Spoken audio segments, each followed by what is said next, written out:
Spiderman brand new day trailer எல்லாருமே பார்த்துருப்பீங்க.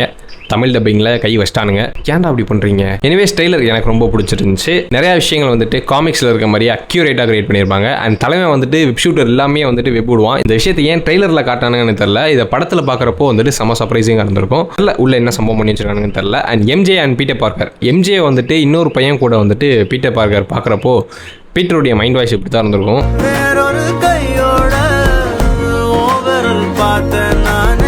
But ட்ரெய்லருடைய லாஸ்ட்டில் வந்துட்டு பீட்டர் கொடுத்த அந்த லாக்கெட், அந்த நெக்லஸை வந்துட்டு எம்ஜி வந்து கழுத்தில் போட்டிருப்பா. தெரில எனக்கு எதுவும் தெரில. ப்ரூஸ் பேனர் தலைவன் வந்துட்டு ஹல்கோட ஒத்து போயிட்டான் போல. அண்ட் ஸ்பெல்னால ப்ரூஸுக்கு வந்துட்டு ஸ்பைடர்மேன், அதாவது பீட்டர் பார்க்கர் யாருன்னு வந்துட்டு தெரியாது. ஒருவேளை ஹல்குக்கு தெரியுமோ? ட்ரெய்லருடைய லாஸ்ட்டில் வர அந்த ஃபைட் சீக்வன்ஸ் வந்துட்டு ஜாக்கி சான் தான் வந்துட்டு கோரியோ பண்ணியிருக்காராம். வரட்டும் படம் வரட்டும், பார்க்கலாம் எப்படி இருக்குன்னு. அண்ட் தமிழ் டப்பிங்கை பற்றி நீங்கள் என்ன நினைக்கிறீங்க அப்படிங்கிறத வந்துட்டு ஃபர்ஸ்ட் கமெண்ட்டில் சொல்லுங்கள். அண்ட் ட்ரெய்லர் பார்த்துருந்தீங்க அப்படின்னா நம்ம பேஜை ஒரு ஃபாலோ பண்ணிக்கோங்க.